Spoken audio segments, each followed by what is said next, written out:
baik, sungguh baik Tuhan. Dan kami berterima kasih buat semuanya yang Kau nyatakan bagi kami. Bahkan sampai hari ini kami boleh menikmati anugerah-Mu, kemurahan-Mu, segala hal yang Tuhan telah berikan. Tuhan percayakan kepada kami. Kami bawa di hadapan-Mu Tuhan, sehingga hidup kami ini menjadi persembahan yang hidup kudus berkenan di hadapan Tuhan. Sekarang Tuhan, mari Kau nyatakan pribadi-Mu melalui kebenaran firman-Mu, biar setiap kami boleh mengerti, dan setiap kami boleh menangkap dan mengalami apa yang Kau janjikan.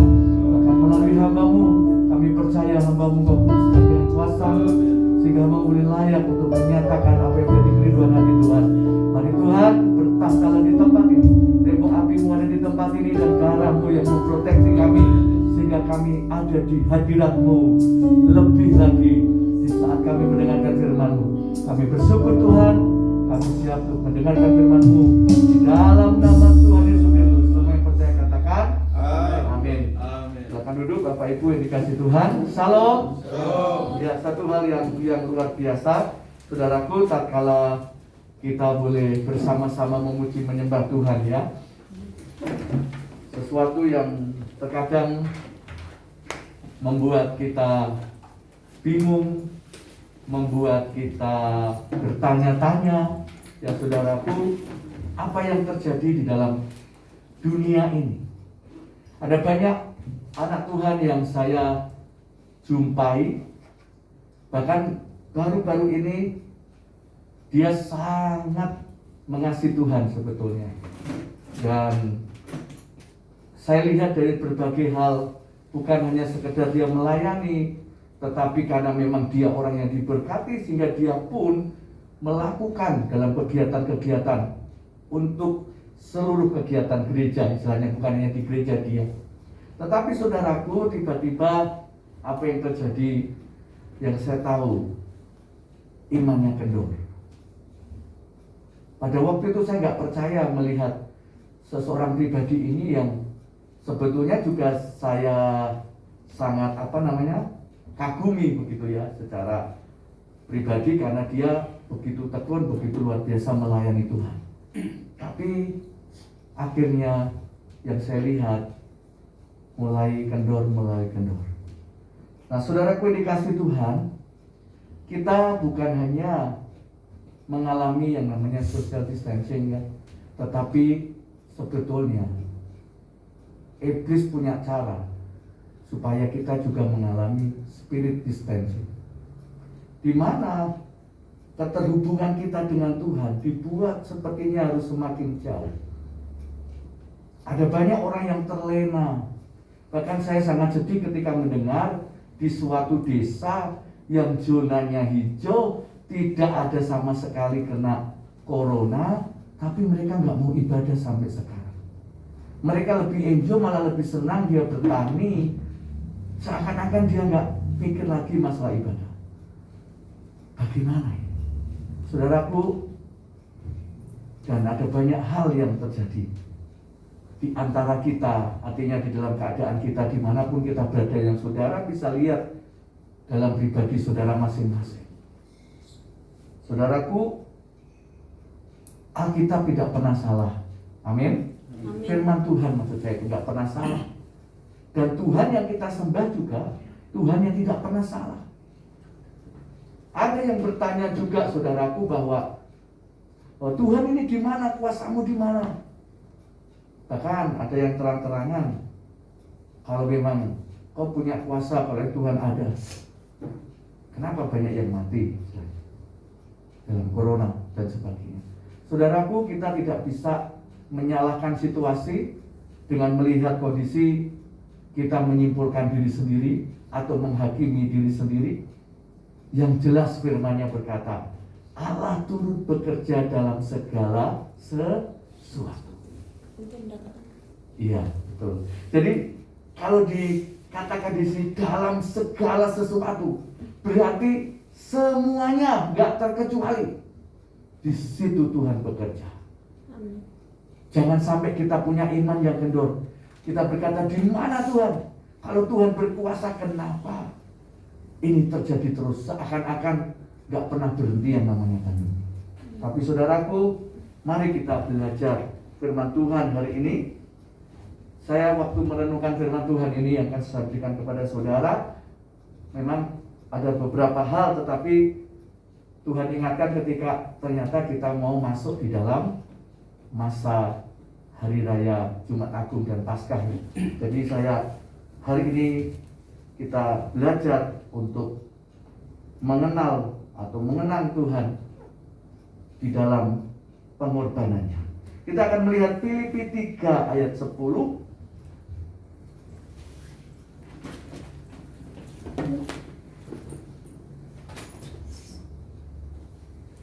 Ya, Filipi 3 ayat 10, itu ayat 10 saja. Saya undang kita bangkit berdiri, kita akan menghormati firman Tuhan dan kita akan baca bersama-sama. 2, 3. Yang kukehendaki ialah mengenal Dia dan kuasa kebangkitannya dan persekutuan di dalam penderitaannya, di mana aku menjadi serupa dengan Dia dalam kematiannya. Sekali lagi, yang kukehendaki ialah mengenal Dia dan kuasa kebangkitannya dan persekutuan dalam penderitaannya, di mana aku menjadi serupa dengan Dia dalam kematiannya. Amin. Silakan duduk kembali. Bapak Ibu yang dikasihi Tuhan, saya memberikan tema bertekunlah mengasihi Tuhan. Ya. Kita terus bertekun mengasihi Tuhan. Bagian yang pertama, kalau kita melihat ini saudaraku, surat ini ditulis oleh Rasul Paulus ketika dia ada di dalam penjara. Bahkan di dalam kitab Filipi ini temanya itu mengenai sukacita sebetulnya, ya kan Pak ya?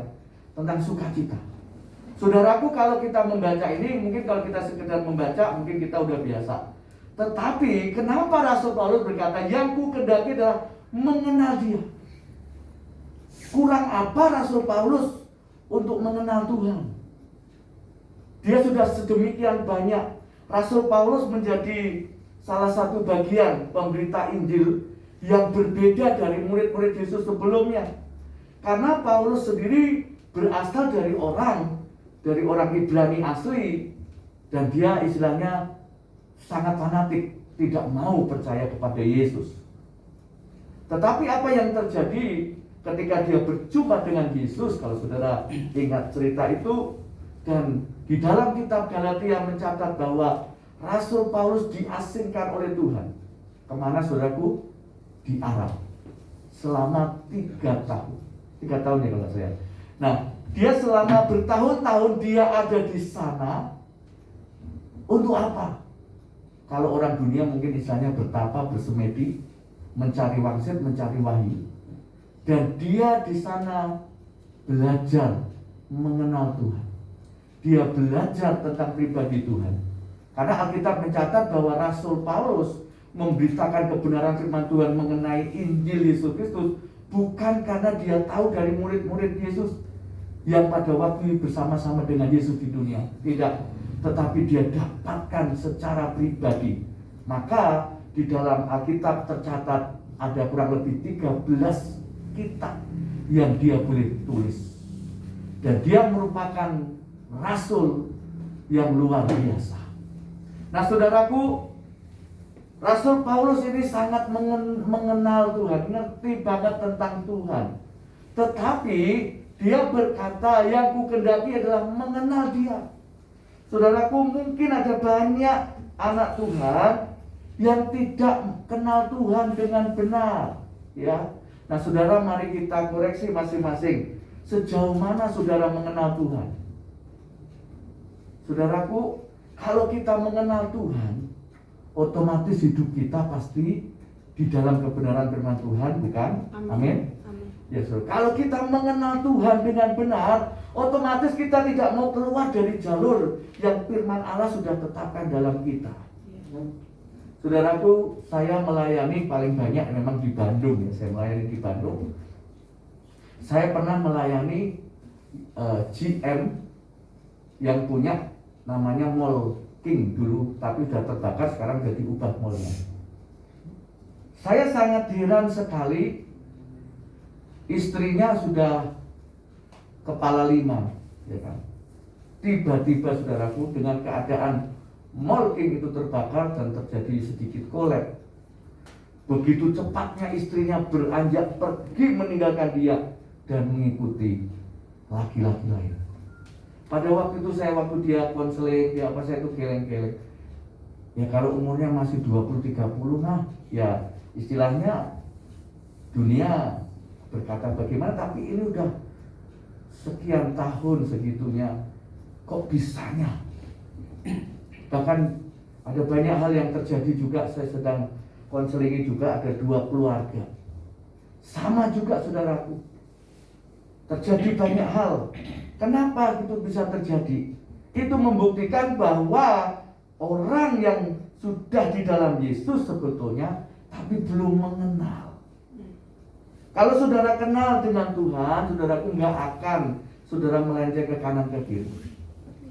Saya jamin orang yang mengenal Tuhan di dalam Yesus, maka dia akan tetap teguh pendiriannya di dalam kebenarannya, nggak akan mungkin murtad.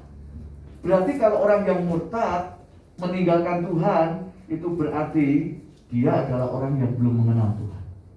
Nah saudaraku, mari kita lihat dulu ya. Kita lanjutkan dulu. Efesus pasal 1 ayat 17. Ya, kita baca bersama-sama. 2, 3. Dan meminta kepada Allah Tuhan kita Yesus Kristus, yaitu Bapa yang mulia itu, supaya Ia memberikan kepadamu roh hikmat dan wahyu untuk mengenal Dia dengan benar. Saudaraku, Rasul Paulus dia berdoa seperti ini. Maka saudaraku, kalau mungkin hari ini kita merasa Tuhan, aku belum mengenal Engkau, maka engkau perlu minta didoakan.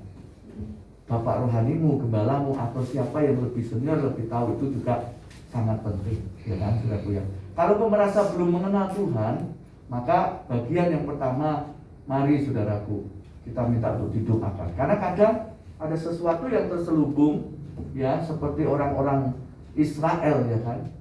Dia terselubung, nggak ngerti, bahkan murid Yesus pun ketika dia belum mengalami perjumpaan Yesus secara pribadi di dalam Yesus setelah bangkit, mereka masih tertutup. Nah di situ kita mencatat bahwa maka Tuhan membukakan pikirannya. Maka kita perlu saling mendoakan, amin. Supaya Tuhan bawa. Maka dengan ibadah seperti ini, Tuhan membawa kita supaya kita akhirnya tanpa kita sadari kenal Tuhan. Nah, kalau kita untuk mengenal Tuhan, apa juga yang harus kita lakukan, saudaraku? Ya kita harus bergaul karib dengan Tuhan. Seperti kita sebagai seorang yang suami istri, otomatis bagaimana kita mengenal lebih dalam, ya pasti harus selalu bersama-sama. Kalau nggak mungkin. Seperti anak dengan orang tua juga sama, seperti itu, ya kan, saudaraku. Maka di sini kita perlu bergaul karib dengan Tuhan, bersekutu dengan firman, berdoa, menyembah, ya, melekat dengan Tuhan. Nah, mari saudaraku, untuk hal ini kita harus bertekun mengasihi Tuhan. Terus bertekun mengasihi Tuhan. Sebab Rasul Paulus sekalipun dia sangat ngerti dengan Tuhan, dia tekankan kepada jemaatnya di Filipi pada waktu itu supaya mengenal Dia. Ya. Jadi saudaraku, mari kita mengenal Dia, ya. Nah, hal yang lain, Keluaran 33 ayat 13 dan 14. Dikatakan, maka sekarang jika aku kiranya mendapat kasih karunia di hadapanmu, beritahukanlah kiranya jalanmu kepadaku, sehingga aku mengenal engkau, supaya aku tetap mendapat kasih karunia di hadapanmu. Ingatlah bahwa bangsa ini umatmu. Lalu ia berfirman, aku sendiri hendak membimbing engkau dan memberikan ketentraman kepadamu. Saudaraku, kalau kita mau mengenal Tuhan di sini, ya kita ibaratnya harus mendesak terus Tuhan. Dalam arti bagaimana? Ya pokoknya kita minta Tuhan, ngomong ke Tuhan, berserulah terus sampai akhirnya benar-benar Tuhan limpahkan kasih karunia itu. Ya, sampai akhirnya kita benar-benar, kita nggak bisa dengan diri kita minta Tuhan, ya, yang bisa memberikan karunia itu kepada kita. Sebab ada banyak orang ingin menerima anugerah, mengalami anugerah. Firman Allah berkata bahwa jikalau bukan Bapa yang menarik, maka orang itu nggak akan bisa datang, nggak akan bisa sampai. Maka kita bersyukur hari ini. Kita adalah orang-orang yang sudah dipilih Tuhan, yang sudah dipanggil Tuhan, bahkan ditentukan oleh Tuhan, dan firman-Nya dikatakan kita dibenarkan dan akhirnya kita akan dimuliakan. Itu di dalam Roma. Nah, saudaraku yang dikasih Tuhan, maka hari ini sekali lagi kita harus mengenal Tuhan ya. Ayo bertekun, kenal Tuhan terus sampai benar-benar kita mengalami sesuatu yang berbeda. Saudaraku, perjalanan hidup saya ketika saya mengenal Tuhan itu bagi saya terlalu ajaib gitu ya. Saya tidak banyak, misalkan ada banyak orang kan punya karunia begitu ya. Saya tidak banyak, dan saya hanya memiliki rasa takut aja sama Tuhan begitu ya.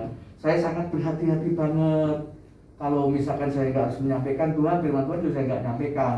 Terus pokoknya saya belajar berdoa, nyembah itu terus aja. Sampai akhirnya suatu ketika Tuhan sendiri yang membawa saya begitu ya.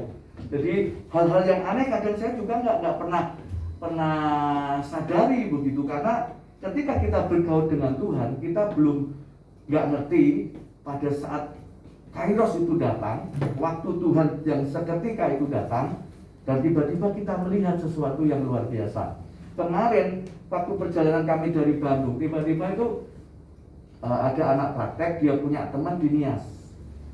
Punya teman di Nias, mereka itu dalam satu keluarga itu dirasuk oleh roh jahat gitu ya. Karena singkat cerita dia ada banyak hal ilmu hitam dan sebagainya, dan entah pendeta di sana itu membakarnya mungkin begitu ya. Nah, apa yang terjadi di sana itu ngamuklah itu spiritnya gitu. Jadi membuat bapaknya mau mati, anaknya mau mati, terus kebingungan mereka. Terus dalam terbatas di video call itu saya bilang kepada mereka, tolong jangan panik, jangan nangis, jangan apa.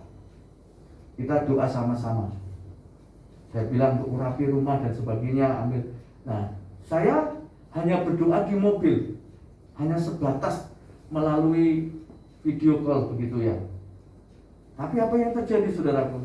Saya hanya memperkatakan, teman anak praktek itu membawa HP-nya, saya hanya memperkatakan yuk doa bersama, saya hanya memperkatakan ya dalam doa, dan apa yang terjadi, tiba-tiba terjadi tenang, dan semua sudah teratasi, dan sampai sekarang gak ada berita lagi yang seperti menegangkan. Nah saudaraku, mari kenal Tuhan. Ketika engkau mengenal Tuhan, nanti kita akan lihat selanjutnya ya. Ketika kita mengenal Tuhan, Tuhan akan bawa kita di dalam pengalaman-pengalaman rohani yang jauh dari akal pikiran kita.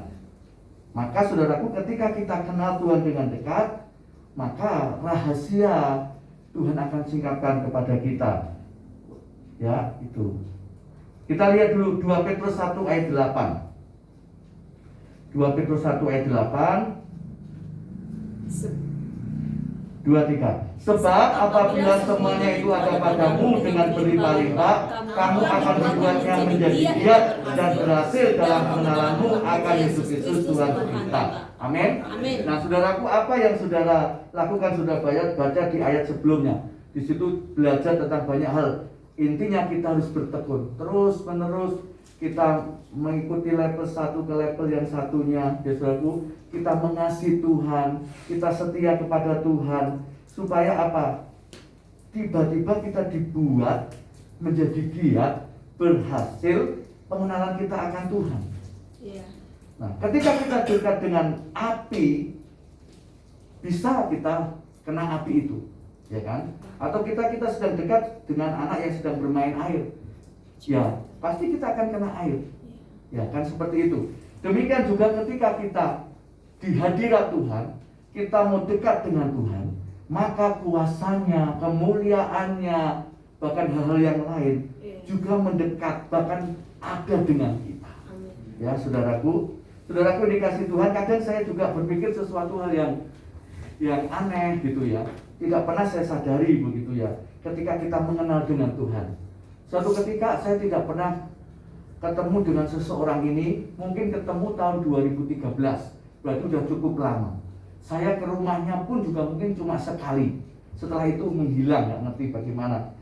Nah tiba-tiba bisa berjumpa di Facebook. Nah tiba-tiba dia WA ke saya, dia minta WA dan WA dia bilang, Pak, saya kok bermimpi. Mimpi apa Bu? Saya bilang, saya bermimpi datang di rumah Bapak, di rumah Bapak yang baru. Ya, terus apa Bu dalam mimpi itu? Kan saya tanya gitu. Enggak Pak, dalam mimpi itu saya datang membawa sejumlah uang. Masuk tiba-tiba, terus masuk ibu, berarti Tuhan suruh saya Pak. Pak, saya minta nomor rekening, saya transfer sesuai dengan dalam mimpi itu. Nah saudaraku, seperti itu saya nggak ngerti. Pada waktu itu saya sebetulnya sedang punya 2 tukang untuk ngecat dan sebagainya ya. Dan tiba-tiba itu Tuhan semuanya sediakan. Pada waktu istri saya bilang, Pak gimana, udah tenang aja, saya bilang. Karena sebetulnya budget kita tuh 10 hari gitu ya. Ternyata 1 bulan kayaknya hampir itu ya. Jadi terus, tapi itu Tuhan baik. Nah itulah saudaraku ya, mari kenal Tuhan. Jadi yang untuk kita mengenal Tuhan, bergaul karib dan sebagainya, kita akan bisa menikmati dari pengenalan kita akan Tuhan. Ya, amin. Selanjutnya saudaraku, kita melihat bagian berikutnya. Dikatakan tadi kalau kita melihat kembali di dalam Filipi 3 ayat 10, yang ku kendaki ialah mengenal Dia dan kuasa kebangkitannya. Nah, ada banyak anak Tuhan, orang Kristen ini, dia nggak mengerti tentang makna kebangkitan Tuhan. Kalau kita berbicara tentang kuasa kebangkitan di sini, ada banyak hal. Salah satunya meliputi di situ ada kuasa Tuhan. Ya, kuasa apa? Orang mati bisa bangkit. Di situ tentang terjadi apa? Tentang salib. Ya, sebelum Yesus mati, Yesus disalib terlebih dahulu. Nah, ada apa di dalamnya di situ? Ada tentang darah Yesus. Darah Yesus dicurahkan untuk kita semua. Nah, kurang lebih 3 hal ini setidaknya saudara harus memahami. Ketika kita mengenal Tuhan dan dilanjutkan, Rasul Paulus berkata mengenal kuasa kebangkitannya.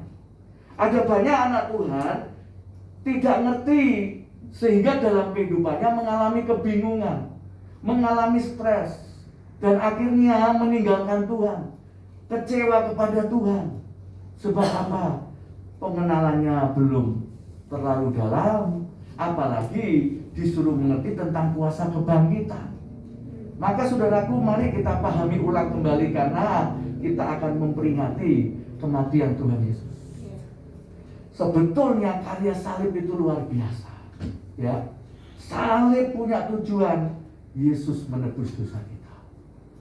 Ya saudaraku, kalau saya gabungkan dengan masalah tentang darah Yesus juga ya, nanti mungkin Bapak Gembala akan menjelaskan lebih dalam lagi. Nah saudaraku, kita lihat dulu coba dalam Efesus 1 ayat 19 tentang kuasa kebangkitan di sini.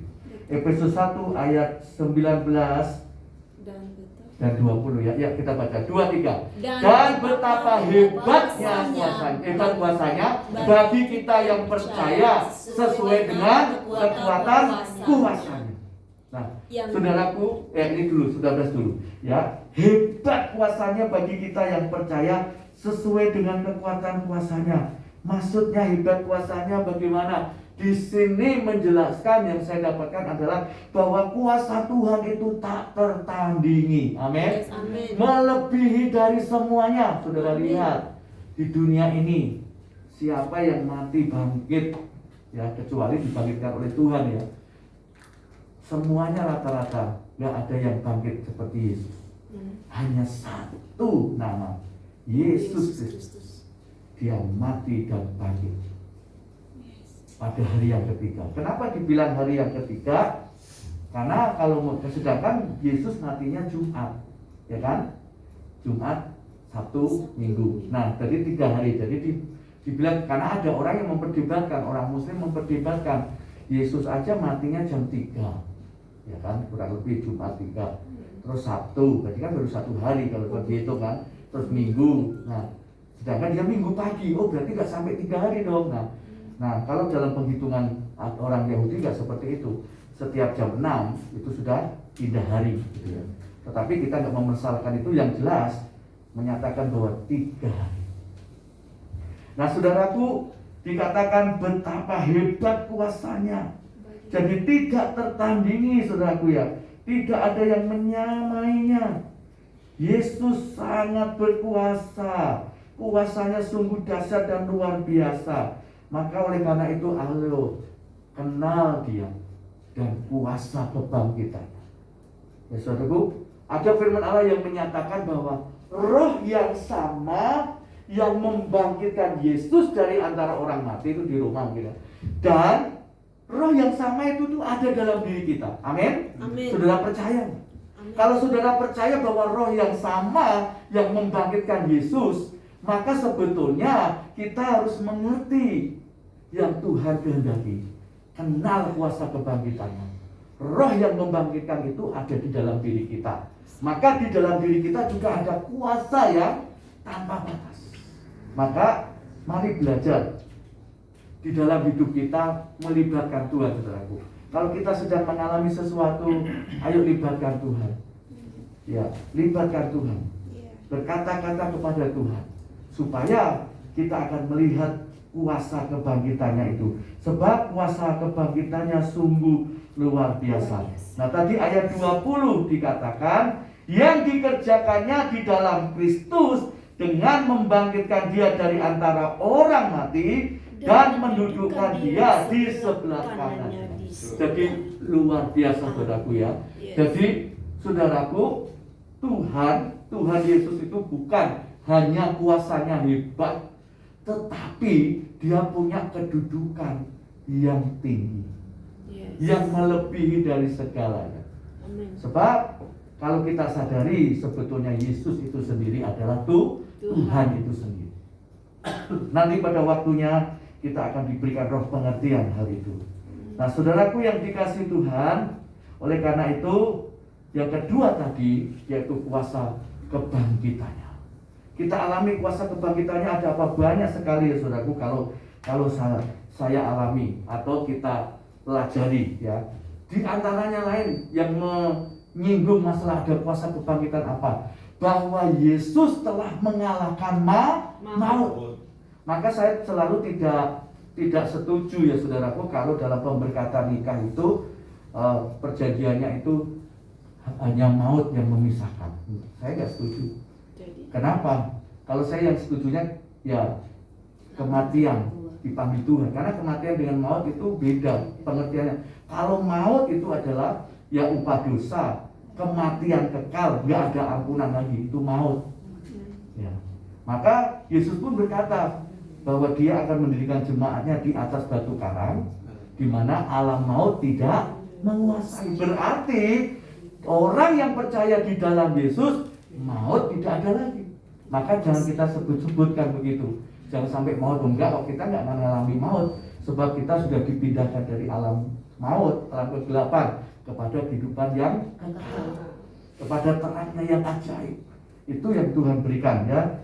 Jadi kalau saya lebih cenderung hanya pada saat dipanggil Tuhan yang memisahkan kita, kematian itu boleh. Jadi jangan sampai maut, karena maut itu berbicara tentang tidak ada pengampunan ya. Jadi saudaraku yang dikasih Tuhan berbicara tentang maut, kuasa kebangkitan ini. Kalau Yesus aja mengalahkan maut ya saudaraku ya, dia mengalahkan kuasa kegelapan atau iblis, bahkan kunci maut, jurang maut sudah di tangan Yesus, artinya sudah diambil kembali. Jadi sebetulnya kuasa iblis tidak ada apa-apanya. Dia sekarang hanya meneror. Saudaraku, dia kalau secara manusia bilang dia sudah kebingungan mau dengan cara apa lagi. Kalau hambanya Pak Timotius mungkin sudah pernah menjelaskan ya, di mana tentang perjalanan kehidupan kekristenan tentang gereja ya.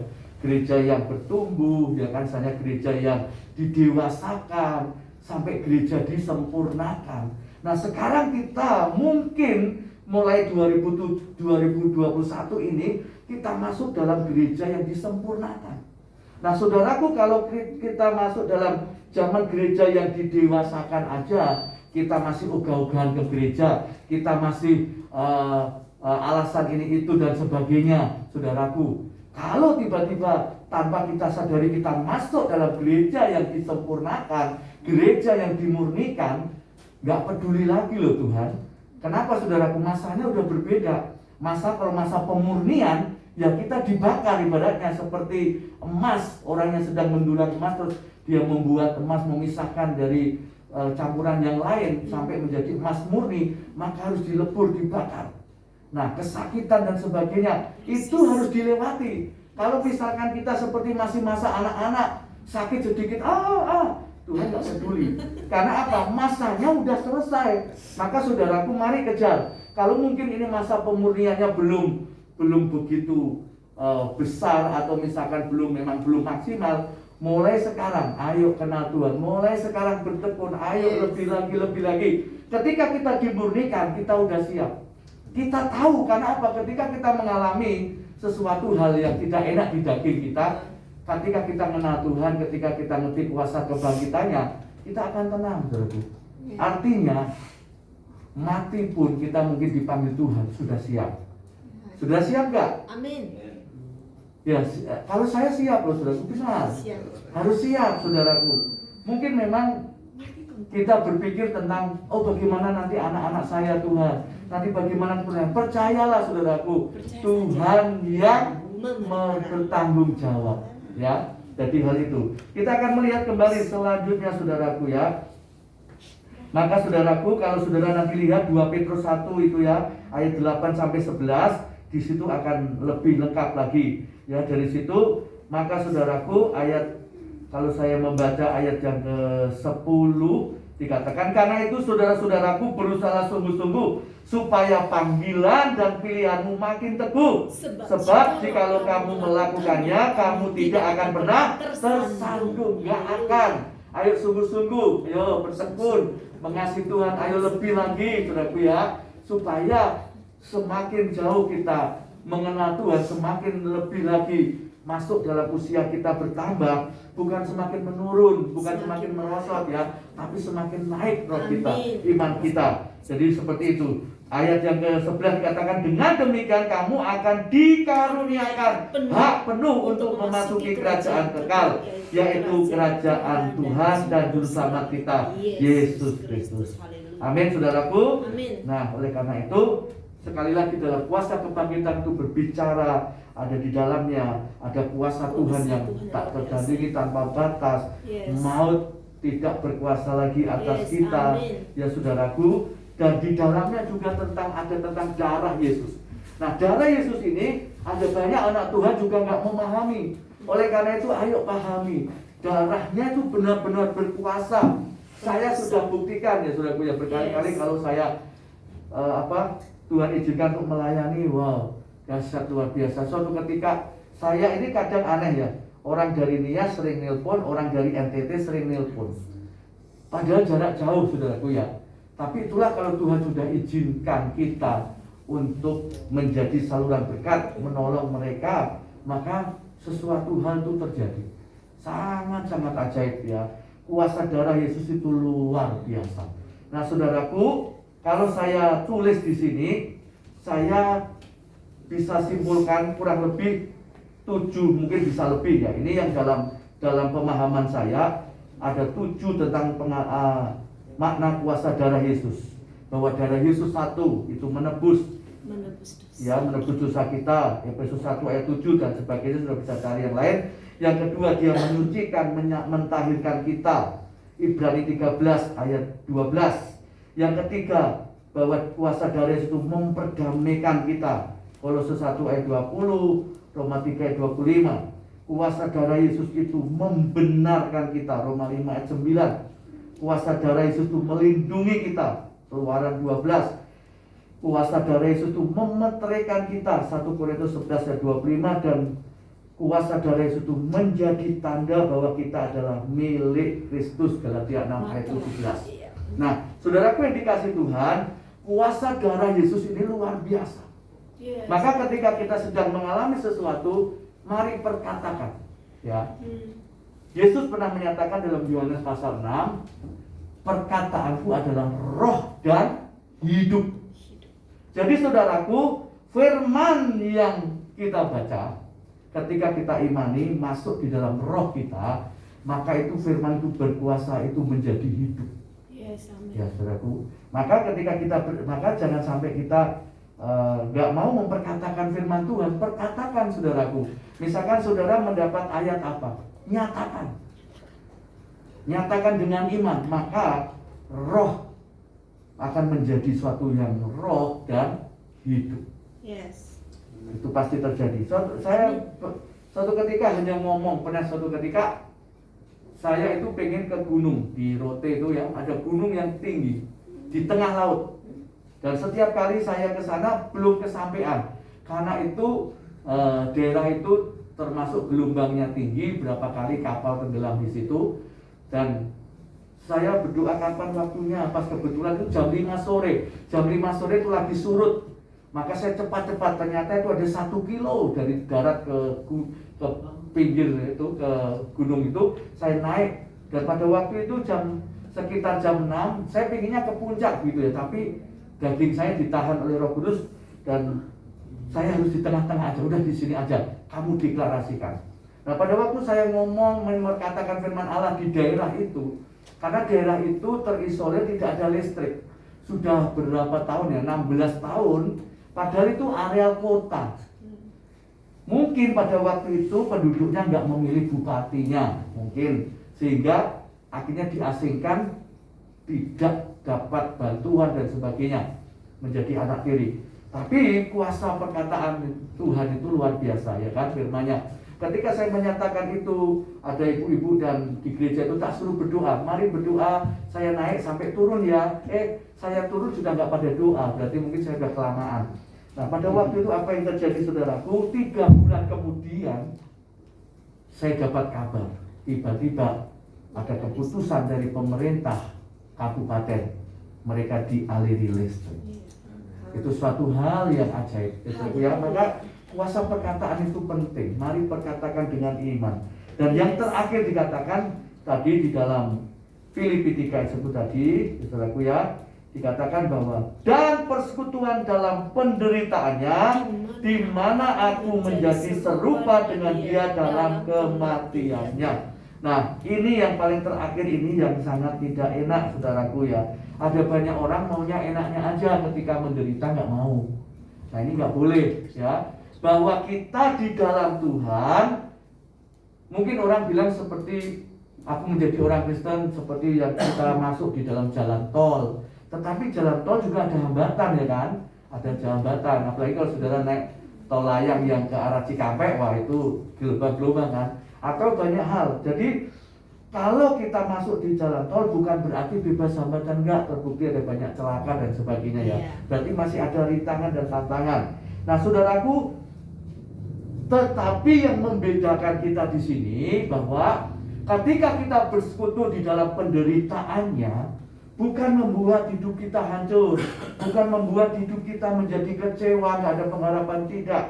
Tetapi ada sesuatu yang luar biasa yang Tuhan boleh tetapkan. Coba kita lihat Roma 8 ayat 17.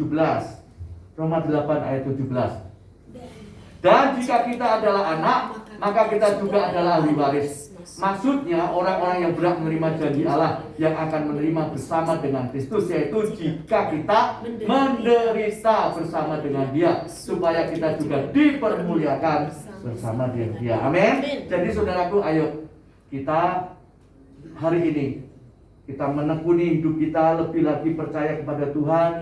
Jangan bimbang, jangan ragu ya. Jangan bertanya-tanya. Kalau bertanya kepada orang yang lebih senior, kalau kita bertanya ya kepada Tuhan, begitu ya. Dan kita baca firman-Nya dan janjinya iya dan amin. Ya. Jadi kita mengenal Dia, kuasa kebangkitannya seperti apa, dan itu masih terjadi ya. Kuasa karya salib Kristus itu masih ada sampai sekarang. Kuasa darah Yesus bukan hanya sekedar hanya slogan. Ada orang malah berkata begini, ngapain kau bilang darah Yesus, darah Yesus? Darah Yesus mahal tahu. Nah, kenapa orang itu nggak ngerti, saudaraku? Maka ayo alami mengenal Tuhan sampai engkau akan dibawa. Loh, kalau saya cerita kilas balik seperti dulu, bukan saya merasa bagaimana saudaraku ya. Bagaimana saya tidak pernah menghadapi kuntilanak. Saudara pernah menghadapi enggak?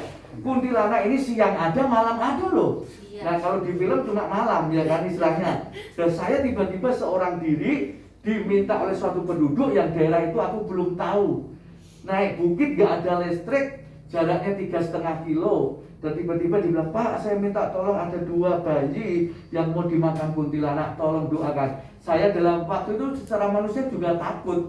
Aku bilang, Tuhan kalau aku bilang gak mau, dia tahu saya hamba Tuhan, dia tahu saya dari jauh. Terus bagaimana? Aku di sini tuh apa? Aku ngapain?